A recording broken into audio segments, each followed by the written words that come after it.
ពីមុនប្រាសាយជាឯងឥឡូវក៏ជាឯងដែរចុះហេតុអីបានជំងឺប្រាសាយនេះវាបង្កទៅជាធ្ងន់ម្ល៉េះសហការផលិតដោយ My Cat Film ផ្ដល់ជូនសេវាកម្មផលិតវីដេអូនិងថតរូបគ្រប់ប្រភេទ DOTOP ជា clinic ដែលប្រមូលផ្ដុំដោយវិជ្ជបណ្ឌិតឯកទេសគ្រប់ផ្នែកដូចជាសម្ភពនិងរោគស្ត្រីមហារីកមាត់ស្បូនមហារីកដោះរោគបុរសតម្រងនោម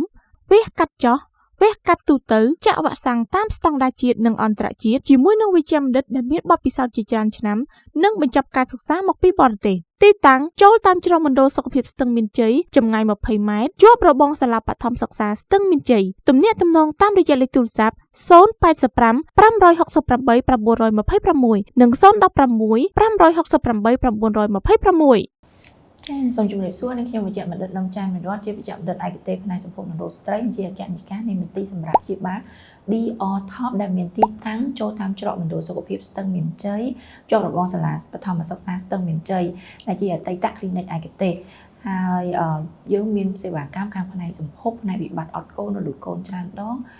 វិភាគរោគមហារីកមាត់ស្បូនដុំស្បូនដុំដោះជាដើមចា៎ទាំងអស់គ្នាបានឃើញហើយថាសាន់ឆាយគាត់បានស្លាប់ដោយសារតែជំងឺ flu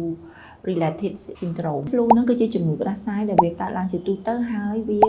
អាចជាទៅវិញតែឯងឯងក៏ប៉ុន្តែករណីគាត់បែរជាស្លាប់ទៅវិញអញ្ចឹងយើងងាកមកមើលថាតើ flu របស់យើងហ្នឹងវាមាន data ដូចម្ដេចខ្លះនឹងកើតឡើងចំនួនជំងឺច្រើនអត់ហើយមានអត្រាមរណភាពដូចម្ដេចតាមរយៈអង្គការគេហៅថា Center of Disease Control ឬ CDC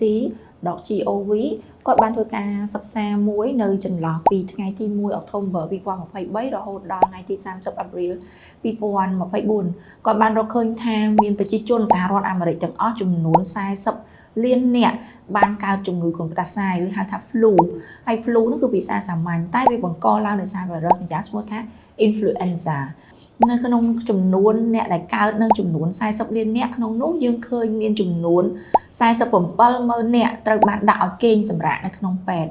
នៅក្នុង47,000នាក់ដែលគេងសម្រាកក្នុងពេទ្យនោះមាន28,000នាក់ត្រូវបានស្លាប់ជាមានថាក្នុងមួយរយៈពេលកន្លះឆ្នាំពីថ្ងៃទី1ខែ10 2023រហូតដល់ថ្ងៃទី30ខែ4 2024តែកន្លះឆ្នាំនេះមានមនុស្សចំនួន28,000នាក់បានស្លាប់នេះហា6ខែស្លាប់អស់28,000នាក់អញ្ចឹងយើងត្រឡប់មកវិញកាលពីមុនប្រាសាយជាឯងឥឡូវក៏ជាឯងដែរចុះហេតុអីបានជំងឺប្រាសាយនេះវាបង្កទៅជាធ្ងន់ម្ល៉េះគឺជំងឺប្រាសាយយើងដែលហៅថា influenza ហ្នឹងត្រូវបានបែងចែកមានចេញជា4ប្រភេទ A B C ហើយនិង D ដែលភាគច្រើនកើតនៅលើមនុស្សយើងគឺ influenza A and B ហើយជាទូទៅនៅពេលដែលយើងឈឺផ្ដាសាយគឺយើងមានសញ្ញាដូចគ្នាគ្រុនក្តៅផ្ដាសាយក្អកក្តៅខ្លួនហៀសបោតឹងច្រមុះតែចង្រៃអីវាកើតទៅលើក្រុមមនុស្សគេហៅថា high risk person គឺទៅលើក្រុមមនុស្សដែលពេលដែលគាត់ឈឺគ្រុនផ្ដាសាយហ្នឹងទៅគាត់ងាយនឹងវិវត្តទៅជាឈឺធ្ងន់តែជំងឺគ្រុនផ្ដាសាយដែលឈឺធ្ងន់ហ្នឹងអាចប៉ះពាល់ទៅលើអីខ្លះការដែលមានជំងឺ influenza ហ្នឹងប៉ះពាល់ទៅលើប្រព័ន្ធខួរក្បាលរបស់យើងអាចរហូតដល់ការរលាកខួរក្បាលឬរលាកស្រោមខួរប៉ះពាល់ដល់សួតធ្វើឲ្យយើងមានការរលាកសួតកម្រិតធ្ងន់ acute pneumonia ចាឬ acute pneumonitis ហ្នឹងការប៉ះពាល់រហូតដល់រលាកស្រោមសួតរលាកតាមបំពង់គេហៅថាបំពង់តសួតរបស់យើងហ្នឹងរលាករហូតដល់បេះដូងដែលអាចរលាកដល់សរសៃឈាមបេះដូងឬក៏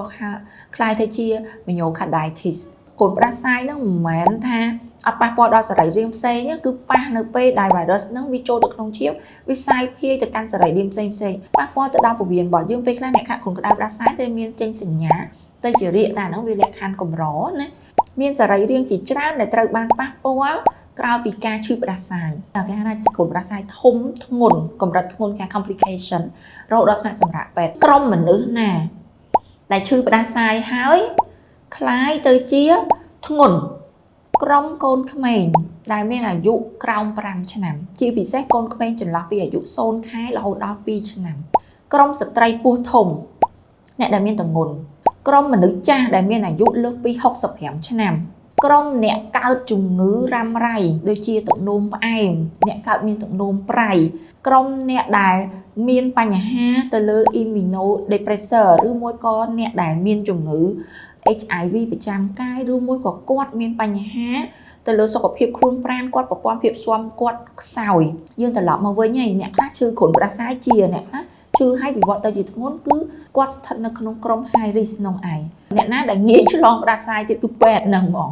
ព្រោះអ្នកជំងឺមកគឺជួបជាមួយពេទ្យអ្នកដែលធ្វើការថែទាំអ្នកជំងឺតាមផ្ទះអញ្ចឹងគាត់ងាយប្រឈមនៅក្នុងការឆ្លងជំងឺផ្ដាសាយនឹងដែរព្រោះអីគាត់ស្ថិតនៅជិតមនុស្សចាស់គាត់ស្ថិតនៅជិតអ្នកដែលឈឺអញ្ចឹងគាត់ក៏អាចងាយឈឺដែរគេ recommend នឹងណែនាំឲ្យធ្វើការចាក់វ៉ាក់សាំងទៅដើម្បីកុំឲ្យគាត់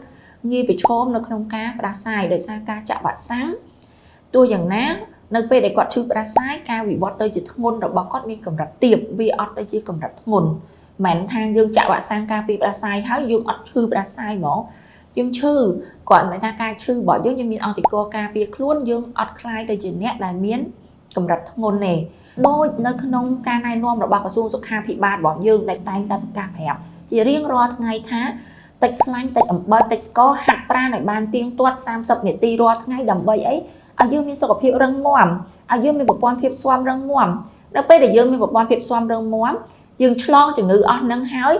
គឺយើងអត់ងាយវិវត្តទៅរកជា complication influenza